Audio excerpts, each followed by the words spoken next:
ತಲೆಯ ಮೇಲೆ ಕೈಯೊತ್ತು ಇನ್ನೂ ಯೋಚಿಸುತ್ತಲೇ ಕುಳಿತವನ ತಟ್ಟೆಗೆ ಮತ್ತೊಂದು ಚಪಾತಿಯನ್ನು ಹಾಕಿದವರು, ನಿನ್ ತಲೆ ಕೊರಿತಾ ಇರೋ ಪ್ರಶ್ನೆಗೆ ನನ್ನತ್ರ ಒಂದು ಸೊಲ್ಯೂಷನ್ ಇದೆ. ಮಗನ ಮುಖಭಾವವನ್ನು ನೋಡಿ ಅರ್ಥೈಸಿಕೊಂಡವರು ಮೆಲುನಕ್ಕು ಒಳಗೊಳಗೆ ತಂತ್ರವನ್ನು ರೂಪಿಸಿ ಬಾಣವನ್ನು ಸರಿಯಾದ ಜಾಗಕ್ಕೆ ತಲುಪಿಸಬೇಕು ಎಂದು ನಿರ್ಧಾರ ಮಾಡಿದ್ದವರು ಆದದ್ದಾಗಲಿ ಎಂದು ಅವರ ಯೋಜನೆಯನ್ನು ಕಾರ್ಯರೂಪಕ್ಕೆ ತರುವಲ್ಲಿ ಮಹತ್ತರ ಹೆಜ್ಜೆಯನ್ನೇ ಇಟ್ಟಿದ್ದರು. ಬೆಳ್ಳಂಬೆಳಗ್ಗೆಯೇ ಬೇಸರ ಆಗಿರುವಂತೆ ನಟಿಸಿ ಮಗನ ಮನವೊಲಿಸಿದರು. ಅದೀಗ ಫಲ ಕೊಡುವ ಸಮಯ. ಏನ್ ಸೊಲ್ಯೂಷನ್ ಇದೆ ಅಮ್ಮ ನಿಮ್ಮತ್ರ? ಯಾವುದ್ರ ಬಗ್ಗೆ ಮಾತಾಡ್ತಾ ಇದ್ದೀಯಾ ನೀನು? ತನ್ನ ಯೋಚನೆಗಳೆಲ್ಲ ತಾಯಿಗೆ ತಿಳಿಯಿತೆ ಎಂಬಂತೆ ಅವರನ್ನು ಪ್ರಶ್ನಾರ್ಥಕವಾಗಿ ನೋಡುತ್ತಾ ಅವಸರದಲ್ಲಿ ಪ್ರಶ್ನಿಸಿದವನಿಗೆ ಅವರ ಬಳಿ ಮಾತನಾಡಲು ಬಂದ ಗೆಸ್ಟ್ ಹೌಸ್ನ ವಿಷಯವೇ ಮರೆತು ಹೋಗಿತ್ತು.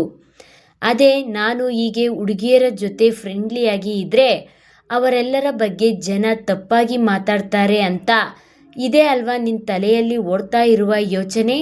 ಮರು ಪ್ರಶ್ನಿಸಿ ಉಬ್ಬು ಆರಿಸಿದವರ ನೋಡಿ ದಂಗಾದ ನಕುಲ್. ಅಮ್ಮ ದೂರುವಂತೆ ಗೋಗರದವನ ಮಾತಿಗೆ, ನಾನು ನಿಮ್ಮಮ್ಮನೇ ಕಣಪ್ಪ, ಇಲ್ಲ ಅಂದೋರ್ಯಾರೀಗ ಹೇಳು ಎಂದು ಚಪಾತಿಯ ತುಂಡನ್ನು ಬಾಯಿಗೆ ಇಟ್ಟುಕೊಂಡವರ ನೆನಪಿಗೆ ಬಂದಳು ನವಮಿ.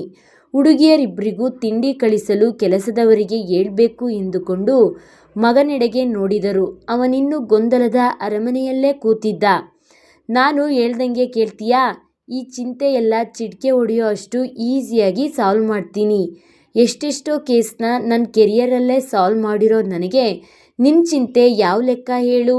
ನಾನು ಹೇಳಿದ ಹಾಗೆ ಮಾಡ್ತೀಯಾ? ಕಮಾನ್ ಬಾಯ್, ಟೆಲ್ ಮಿ ಫಾಸ್ಟ್ ಎಂದು ಸ್ಟೈಲಾಗಿ ಹೇಳಿದವರ ವಯಸ್ಸಿನ್ನು 40 ವರ್ಷ ಹಿಂದಕ್ಕೆ ಓಡಿದಂತೆ ಭಾಸವಾಗಿತ್ತು ಹುಡುಗನಿಗೆ. ಚಂದವಾಗಿ ಅವರಮ್ಮನ ಮಾತುಗಳಿಗೆ ನಕ್ಬಿಟ್ಟ ಹುಡುಗ.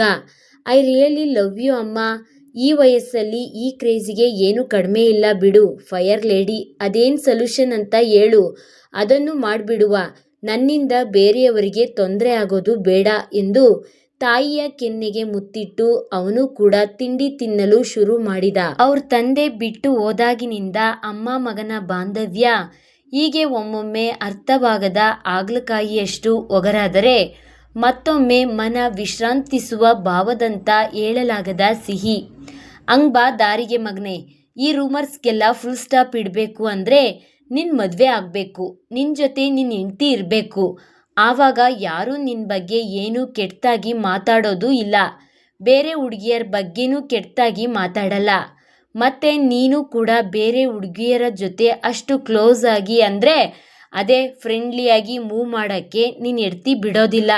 ಸೊ ಇಷ್ಟೆಲ್ಲ ಬೆನಿಫಿಟ್ಸ್ ಬೇಕು ಅಂದರೆ ಹೆಂಡತಿ ಬೇಕು ಅಂದರೆ ನಾನು ನೋಡಿರೋ ಹುಡುಗಿನ ನೀನು ತುಟುಕ್ ಪಿಟಿಕ್ ಅನ್ನದೇ ಮದುವೆ ಆಗಬೇಕು. This is simple solution of your problem ಎಂದವರು ಕೈ ತೊಳೆದು ಏನೂ ನಡೆದೇ ಇಲ್ಲ ಎಂಬಂತೆ ಈಸಿಯಾಗಿ ಹೇಳಿ ಕುಣಿಯುತ್ತಾ ಅಡಿಗೆ ಮನೆ ಕಡೆ ಹೋದರು. ಕುಣಿಯುತ್ತಾ ಹೋದ ಅವರಮ್ಮನನ್ನೇ ವಿಚಿತ್ರವಾಗಿ ನೋಡಿದ ಹುಡುಗ ಆದರೂ ಅವರ ಮಾತಿನ ಮೇಲೆ ಗಂಭೀರವಾಗಿ ಗಮನ ಹರಿಸಿದ. ಈ ಬಾರಿ ಯೋಚನೆಯನ್ನು ತಲೆಗೆ ಹತ್ತಿಸಿಕೊಂಡೇ ಆಫೀಸ್ನ ದಾರಿ ಹಿಡಿದ ನಕುಲ್. ಸಂತೋಷ್, ಲಕ್ಷ್ಮಿ, ನಕ್ಷತ್ರ ಮೂವರು ನವಮಿಯನ್ನ ಆಸ್ಪತ್ರೆಗೆ ಕರೆದುಕೊಂಡು ಬಂದಾಗ ಅವಳನ್ನು ಪರಿಶೀಲಿಸಿದ್ದ ಡಾಕ್ಟರ್ ಹೆದರಿಕೊಳ್ಳುವಂಥದ್ದು ಏನಿಲ್ಲ, ಐ ಫೀವರ್ನಿಂದ ಹೀಗಾಗಿದೆ ಎಂದು ಎಲ್ಲರನ್ನೂ ಹಗುರಗೊಳಿಸಿದ್ದರು. ಚಿಕಿತ್ಸೆ ನೀಡಿ ಸ್ವಲ್ಪ ಸಮಯದ ನಂತರ ನವಮಿಗೂ ಎಚ್ಚರವಾಗಿತ್ತು.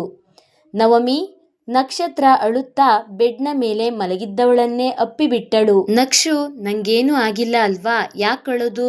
ಧೈರ್ಯ ಕಳೆದುಕೊಂಡವಳನ್ನು ಧೈರ್ಯ ಇಲ್ಲದವಳು ಧೈರ್ಯ ತುಂಬಿದಳು. ನನಗೆ ತುಂಬಾನೇ ಭಯ ಆಗೋಯ್ತು ನವಮಿ. ನಾನು ನೆನ್ನೆನೇ ಹೇಳಿದ್ದೆ ತಾನೇ ಹಾಸ್ಪಿಟಲ್ಗೆ ಹೋಗೋಣ ಅಂತ. ಬೇಡ ಬೇಡ ಅಂತ ಹಠ ಮಾಡಿದೆ. ನೋಡು ಇವಾಗ ಏನಾಯ್ತು ಅಂತ. ನಿಂಗೂ ಏನಾದರೂ ಆಗಿದ್ರೆ ನಾನೇನು ಮಾಡಬೇಕಿತ್ತು? ಯಾರಿದ್ದಾರೆ ನನಗೋಸ್ಕರ ಎಂದು ಒಂದೇ ಸಮನೆ ಕಣ್ಣೀರಿಡುತ್ತಿದ್ದವಳನ್ನ ನೋಡಿ ನವಮಿಯು ಪೆಚ್ಚಾದಳು. ಹೌದಲ್ಲವೇ, ತಾನು ತೊರೆದರೆ ಅವಳಿಗೆ ಯಾರಿದ್ದಾರೆ? ಅವಳೊಂದು ಮಟ್ಟಕ್ಕೆ ನಿಲ್ಲುವವರೆಗೂ ತಾನು ಅವಳಿಗೆ ಬೇರಾಗಿ ಅವಳಿಗೊಂದು ಉತ್ತಮ ಭವಿಷ್ಯವನ್ನು ಕಲ್ಪಿಸಬೇಕು ಮನದಲ್ಲೇ ನಿರ್ಧರಿಸಿಕೊಂಡಳು. ಈಗ ಹೇಗೆ ಫೀಲ್ ಆಗ್ತಿದೆ ಬೊಂಬೆ? Are you okay? ನನ್ಗ್ಯಾಕೆ ಏನೂ ಹೇಳಿಲ್ಲ? ನೀನು ಮೊದಲೇ ಹಾಸ್ಪಿಟಲ್ಗೆ ಬಂದಿದ್ರೆ ಇಷ್ಟೆಲ್ಲ ಆಗ್ತಾ ಇತ್ತಾ? ಸಂತು ಸಣ್ಣಗೆ ಗದರಿದ್ರೂ ಅಪರಿಮಿತ ಕಾಳಜಿ ಇದೆ. ಕಾರಣ ಸ್ವಂತ ತಂಗಿಯಂತೆ ಭಾವಿಸಿದ್ದಾನೆ ಎಂದರೆ ತಪ್ಪಾಗಲಾರದು. ಐ ಆಮ್ ಫೈನ್ ಅಣ್ಣ, ನೀವೇ ಎಲ್ಲರೂ ತುಂಬಾನೇ ಗಾಬರಿಯಾಗಿದ್ದೀರಾ, ಜಸ್ಟ್ ಫೀವರ್ ಅಲ್ವಾ ಎಂದು ಅವನನ್ನು ಸಮಾಧಾನಿಸುವ ಭರದಲ್ಲಿ ಹೇಳಿದವಳ ಮಾತುಗಳಿಗೆ ಉರಿದು ಹೋಯ್ತು ಲಕ್ಷ್ಮಿಗೆ. ಏನೇ ಜಸ್ಟ್ ಫೀವರ್ ಅಲ್ವಾ? ಜಸ್ಟ್ ಫೀವರ್ ಅಷ್ಟೇ ನಿನಗೆ ಬಂದಿರೋದು. ಹೇಗೆ ಮಲಗಿದ್ದೆ ಗೊತ್ತಾ? ನೀನು ಉಸಿರಾಡ್ತಿದ್ಯೋ ಇಲ್ವೋ ಅನ್ನೋ ಅನುಮಾನ ಬಂದಿತ್ತು ನನಗೆ ನಿನ್ನನ್ನು ನೋಡಿದಾಗ. ಆ ಪರಿಸ್ಥಿತಿಯಲ್ಲಿ ಹೇಗಾಗಿರ್ಬೇಡ ನಮಗೆಲ್ಲ ಅನ್ನೋ ಕಾಮನ್ ಸೆನ್ಸ್ ಇಲ್ಲ ನಿಂಗೆ. ಆರಾಮಾಗಿ ಜಸ್ಟ್ ಫೀವರ್ ಅಂತ ಹೇಳ್ತೀಯಾ?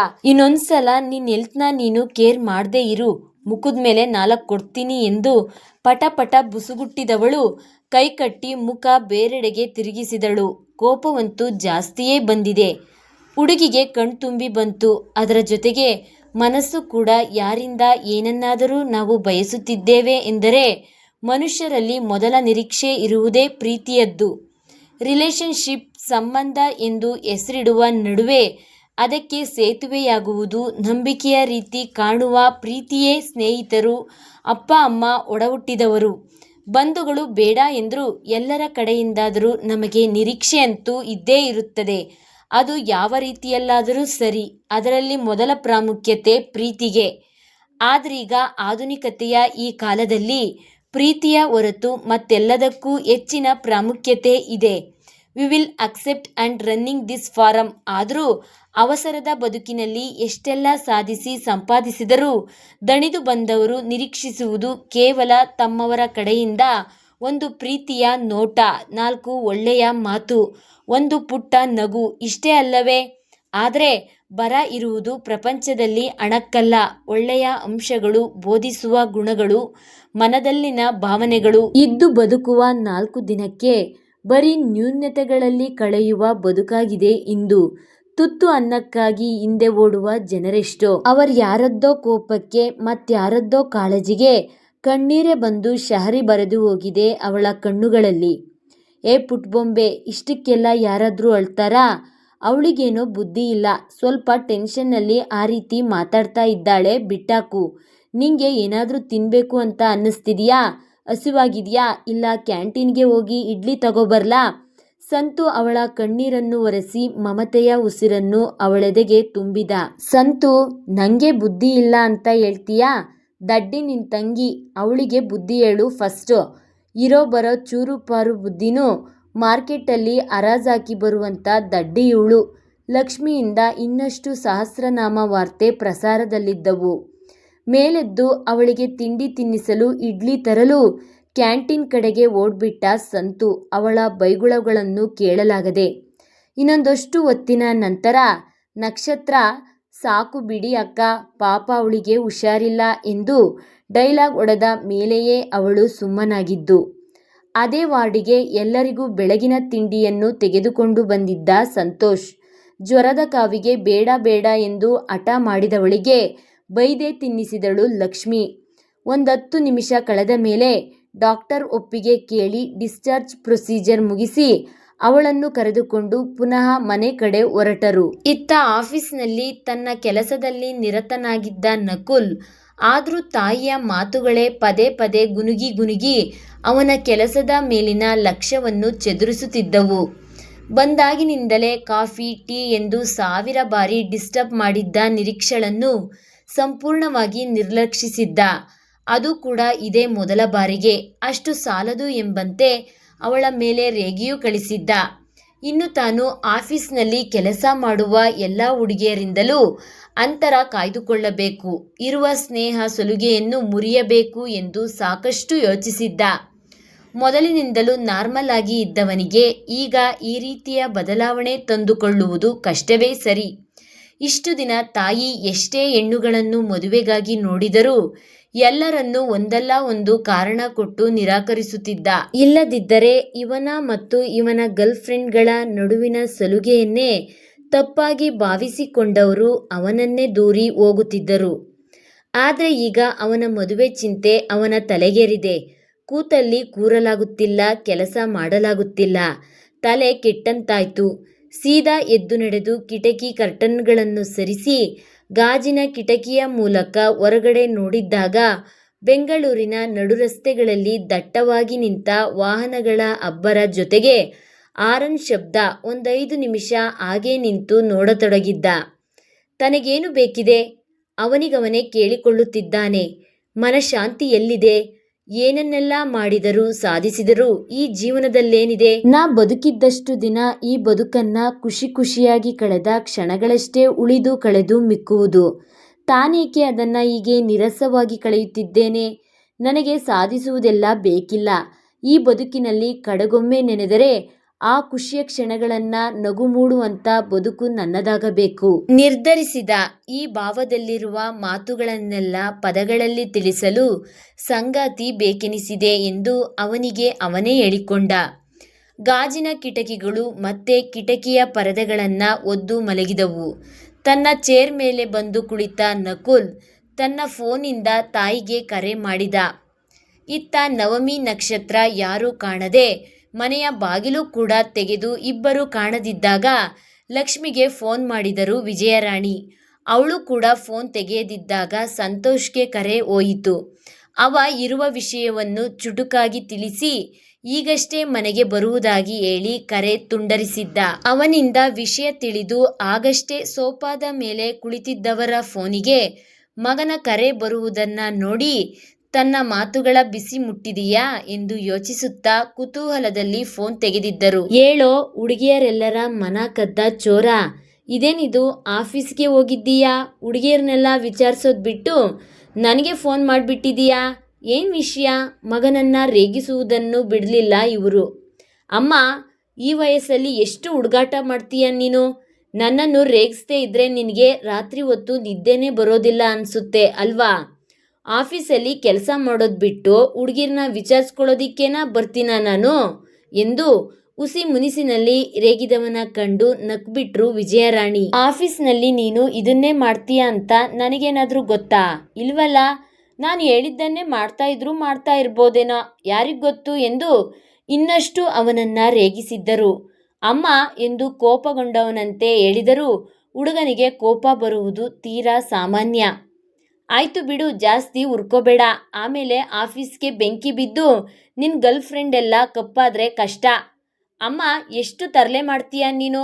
ನಾನು ಹೇಳೋ ವಿಷಯನೇ ಕೇಳಿಸ್ಕೊಳ್ಳೋಕ್ಕೆ ರೆಡಿ ಇಲ್ಲ. ನಾನೇನು ಹೇಳೋದಿಲ್ಲ ನಿನಗೆ. ಇಡ್ತೀನಿ ಬಾಯ್. ಅಮ್ಮನನ್ನು ಬಗ್ಗಿಸುವ ಅಸ್ತ್ರ ಚೆನ್ನಾಗಿ ಬಲ್ಲನವ.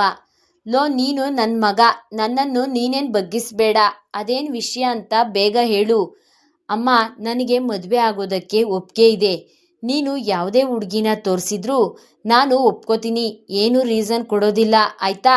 ಇದು ನಿನ್ನ ಖುಷಿಗೋಸ್ಕರ ತಗೊಂಡಿರೋ most precious decision. Go for it. ಅವನ ಈ ಮನದಾಳದ ಮಾತುಗಳಿಗೆ ಪುಟ್ಟ ಮಗುವಂತೆ ಖುಷಿಗೊಂಡು ಬಿಟ್ರು ವಿಜಯರಾಣಿ. ನಕುಲ್, ನೀನೇ ಅಲ್ವಾ ಹೇಳಿದ್ದು ಈ ಮಾತನ್ನೆಲ್ಲ? ನಿಜವಾಗ್ಲೂ ನಿನಗೆ ಒಪ್ಪಿಗೆ ಇದೆಯಾ? ನಾನು ಯಾವುದೇ ಹುಡುಗಿನ ತೋರಿಸಿದ್ರು ನೀನು ಮದುವೆ ಆಗ್ತೀಯಾ? ಯಾವುದೇ ತಕರಾರು ಮಾಡೋದಿಲ್ಲ ತಾನೇ? ಅವರ ಸಂತೋಷಕ್ಕೆ ಪಾರವೇ ಇರಲಿಲ್ಲ. ಅಮ್ಮ ಕೂಲ್, ನಾನೇ ಹೇಳ್ತಾ ಇರೋದು. ಬಟ್ ನಸುನಗುತ್ತಲೇ ಹೇಳಿದವನು ಅರ್ಧಕ್ಕೆ ತನ್ನ ಮಾತುಗಳನ್ನು ನಿಲ್ಲಿಸಿದ. ಏನೋ ಮುಂದೆ ಹೇಳು, ಅವಸರಿಸಿದರು ವಿಜಯರಾಣಿ. ಇದಕ್ಕೂ ಮೊದಲು ನೀನು ಯಾವುದೇ ಹುಡುಗಿನ ತೋರಿಸಿದ್ರು ನಾನು ಒಪ್ಕೋತಿದ್ನೋ ಗೊತ್ತಿಲ್ಲ. ಬಟ್ ಸ್ಟಿಲ್ ಫಸ್ಟ್, ಅದು ಮೊದಲನೇ ಬಾರಿಗೆ ನನ್ನ ಭಾವನೆಗಳು ಯಾರ ಜೊತೆ ಸ್ಪಂದಿಸಿತ್ತು ಅವರನ್ನೇ ಬದುಕಿನ ಸಂಗಾತಿಯಾಗಿ ಆಯ್ಕೆ ಮಾಡ್ಕೋಬೇಕು ಅಂತ ಇದ್ದೀನಿ. ಇದೆಲ್ಲ ಪ್ರೀತಿನ ಅಂತ ಗೊತ್ತಿಲ್ಲ, ಆದರೆ ಪ್ರೀತಿಸಬೇಕು ಅಂತ ಮನಸ್ಸಾಗಿದೆ. ನನ್ನೆಲ್ಲ ಭಾವನೆಗಳ ವಧುವಾಗಿ ನನಗೋಸ್ಕರ ನೀನು ಅದೇ ಹುಡುಗಿನ ನೋಡ್ತೀಯಾ? ಅದೆಂಥ ಕೋರಿಕೆ! ಯಾವುದೇ ಮುಚ್ಚು ಮರೆಯಲ್ಲ, ಬಿಚ್ಚುಮನ ಅವನದು. ಇವರಿಗಂತೂ ತುಸು ಅನುಮಾನವೇ ಕಾಡಿತ್ತು. ಅವನು ಯಾರ ಬಗ್ಗೆ ಹೇಳುತ್ತಿದ್ದಾನೆ ಎಂಬ ಗೊಂದಲವೂ ಕೂಡ. ಅವನನ್ನೇ ನೇರವಾಗಿ ಕೇಳಿ ಅವನ ಮನ ನೋಯಿಸುವ ಬದಲು ಕತ್ತಲಲ್ಲಿ ಒಂದು ಬಾಣ ಹೂಡುವ ಎಂದುಕೊಂಡವರು. ನಕ್ಷತ್ರವನ್ನು ಕತ್ತಲಿನಲ್ಲಿ ನಿಲ್ಲಿಸಲು ಪರದಾಡುತ್ತಿರುವ ಬೆಳದಿಂಗಳ ಬಗ್ಗೆಯ ಈ ಕೋರಿಕೆ? ಒಗಟಾದ ವಿಷಯವನ್ನು ಬಿಡಿಸುವಲ್ಲಿ ನಿಪುಣರು ವಿಜಯರಾಣಿ.